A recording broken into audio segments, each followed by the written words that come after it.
Всем привет! It's Alla here. Добро пожаловать and labdien! I am so excited to see you here in my channel. Today we're going to be making the most requested video recipe ever. It's Japanese cotton cheesecake.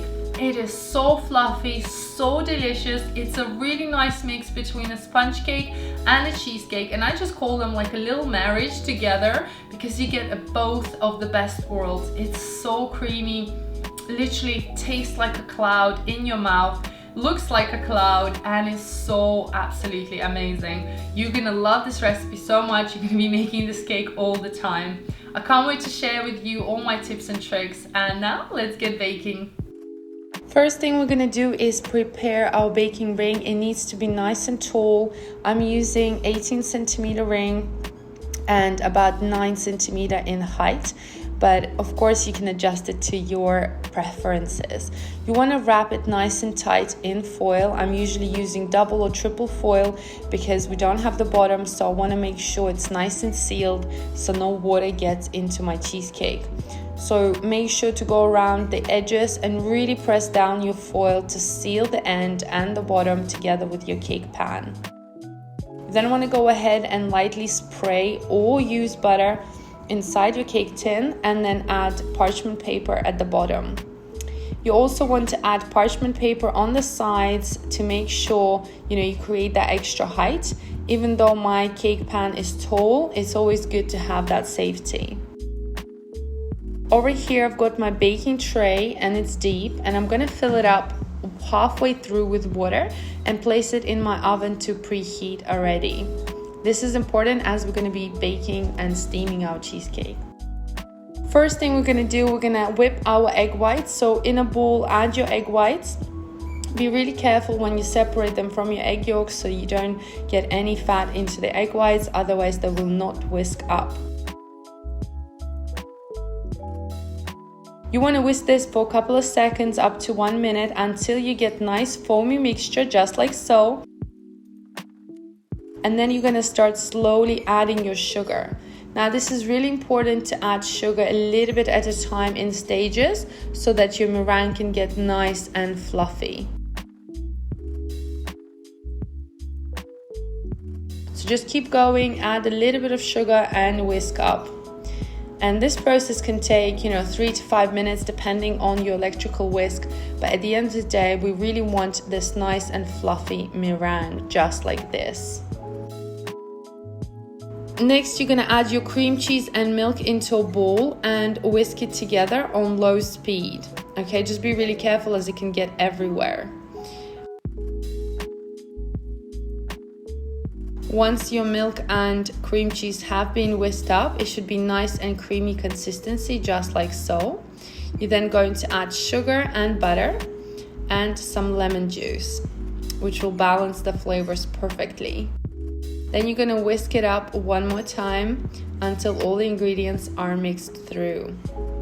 Just keep mixing until you see it becomes a bit thicker. Over here I've got my cornstarch. I sifted it through and added into my mixture straight away, so you can go ahead and do that. And just keep whisking it until the mixture thickens up. Then lastly you want to add your egg yolks and mix everything together one more time. The mixture will turn golden yellow because of our egg yolks, and it will be quite liquid and creamy, just like this. Then I usually sieve it through just to get rid of any egg bits that we don't want. So place it into a bowl and sieve it through, and just gently use your spatula. You will see how many egg bits are there. It's crazy. So just discard the bits that you don't want. Next step is to mix our meringue together with our creamy mixture. So you want to add a little bit of your meringue at a time, mix it through, and then add a little bit more. And basically you want to keep going until you finish up with your meringue. Now this is really important not to do this step really slowly or too fast, as if you do it too fast you will deflate the meringue, meaning that your cheesecake is not going to lift up. And if you do it too slow, the same thing will happen. The egg whites will deflate, creating no rise in your cheesecake. So mix it until you've got nice creamy mixture just like this. And then pour this mixture into your prepared tin. Look at that, it looks so good. This is why it's important to already have everything ready. Then you want to shake it a little bit, and you're going to take it and place it onto your tray. So just open your oven and gently slide the cheesecake right in the middle of your baking tray. And it's going to go into the water. Remember, we have the water bath. That's why we sealed the bottom so tightly. Then you want to bake this, for a while, 60 minutes, sometimes 90 minutes. And then once it's baked, you want to open the little bit of the oven and leave it in there for another hour. It's really important not to take the cheesecake out before that, otherwise it will deflate and not rise up. Once it's done, you want to gently take it out of your mold, place it onto your presentation dish, and you will see how fluffy it looks already. And then place this into the fridge for at least 4 hours before eating this. This is again a really important step not to skip. And once your cheesecake is done, you want to decorate it with some icing sugar, and I'll just show you how delicious and fluffy it is. It cuts through so well, it's so gentle and moist, and oh my gosh, it's literally heaven. This cheesecake is like a cross between a sponge and cheesecake and a fluffy goodness cloud in your mouth. Absolutely amazing. And you can see how springy and spongy it is. Decorate it how you like it and enjoy it.